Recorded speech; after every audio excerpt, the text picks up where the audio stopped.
Soudan, le dernier mâle rhinocéros blanc du Nord est mort au Kenya. Il avait 45 ans, il a été euthanasié. Oh putain.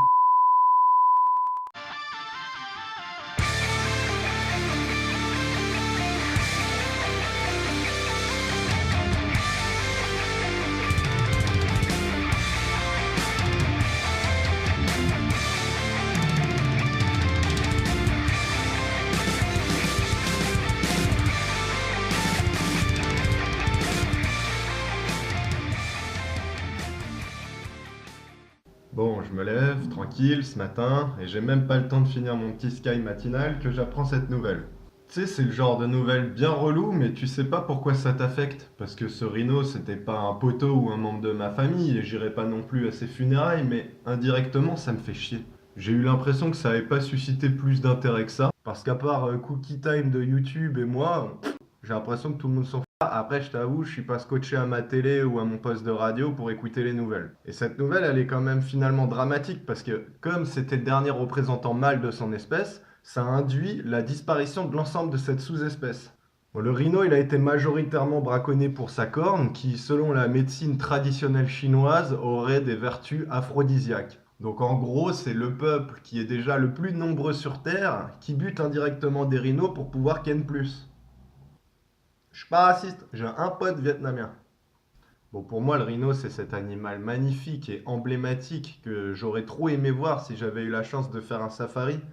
Et ça me ferait chier si plus tard j'ai les moyens de le faire, le gars il me dise bah là on avait des rhinos mais on n'en a plus. Et pareil, si t'as des gosses demain et que tu commences à lui parler du rhino alors que l'espèce elle s'est éteinte, il va te regarder comme si tu lui parlais d'un diplodocus ou d'un vélociraptor. Sauf si vous allez les voir en prison. D'ailleurs, ça me rappelle une histoire assez récente qui s'est passée dans le zoo de Thoiry, dans les Yvelines, où des mecs sont rentrés dans le zoo, ont abattu un rhinocéros et ont tronçonné sa corne pour la revendre. Donc du coup, j'apprends cette triste nouvelle ce matin et parallèlement, je tombe sur un document du CNES, le Centre national d'études spatiales. C'est l'institut qui envoie des fusées dans l'espace, qui nous fait part de son budget pour l'année 2017, qui aurait dépassé les 2,3 milliards d'euros. Donc là, vous vous demandez sûrement, c'est quoi le rapport? C'est juste qu'en fait, je me suis fait une petite réflexion dans ma tête et je me suis dit qu'on est capable de balancer des milliards pour aller trouver de la vie ailleurs, alors qu'on n'est même pas foutu de préserver celle qu'on a déjà chez nous. Moi, je vous avoue que l'exploration spatiale, c'est trop intéressant. Je suis le premier à me mater plein de reportages sur le Big Bang, le système solaire, les trous noirs. Mais si déjà on n'est pas capable de préserver les espèces qu'on a sur Terre, qu'est-ce qu'on va aller foutre si on en découvre des nouvelles ailleurs dans l'espace? On va les ramener sur Terre, tout frais payé. Et puis après, il y aura des gens qui vont trouver que la bite d'alien a des vertus aphrodisiaques, alors on va les massacrer pour pouvoir leur couper. Là, je comprends pas trop le délire. Après, c'est vrai que c'est une comparaison un peu débile entre le budget de l'exploration spatiale et la préservation d'animaux terrestres.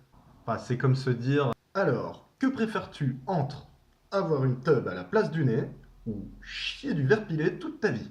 Mais bon, quand on est un peu con comme moi et qu'on aime bien se faire du mal, on a tendance à comparer des choses incomparables. Comme quand tu prends par exemple le budget militaire mondial qui dépasse les 1600 milliards d'euros d'un côté, et de l'autre, la faim dans le monde qui, selon une étude, pourrait être éradiquée pour seulement 267 milliards de dollars par an.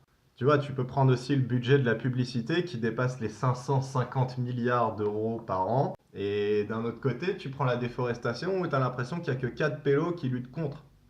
Après, c'est clair que c'est des paradoxes qui apportent pas grand-chose à part un peu plus de dégoût pour ce monde. Mais quand t'es un peu utopiste comme moi, tu te dis putain, mais tout cet argent qui est balancé par les fenêtres alors qu'on pourrait faire des trucs de dingue avec. Par exemple, un petit jacuzzi là, un petit bar avec massage thaïlandais ici, je sais pas moi. Truc de malade.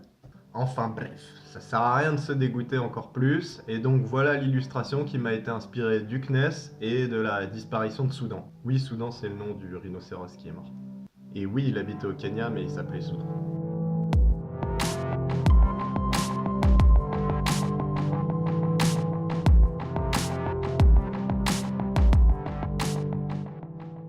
Bon, là on attaque la partie un peu perchée. Donc accroche-toi. Et big up à ton prof d'art plastique qui voyait des significations partout alors que les œuvres c'était une chaise posée sur une table ou une pipe avec marqué ceci n'est pas une pipe. Ainsi, sur ce gribouillage réalisé au feutre noir, j'ai essayé de représenter une tête de rhino pour forme principale, pour ceux qui n'auraient toujours pas capté. Le centre, représenté par un conglomérat d'éléments qui renvoient à l'exploration spatiale, fait directement allusion au CNES. En haut, on retrouve Buzz l'éclair, en représentation de l'oreille gauche. Cette subtile allusion à l'enfance nous rappelle notre époque de découverte de la vie et de l'amour qu'on portait aux animaux. Le bas de la représentation est constitué d'une zone de rouage mécanique qui peuvent rappeler la construction des fusées et autres sondes spatiales. Au loin, nous apercevons la Terre, triste laissée pour compte de ce savant mélange.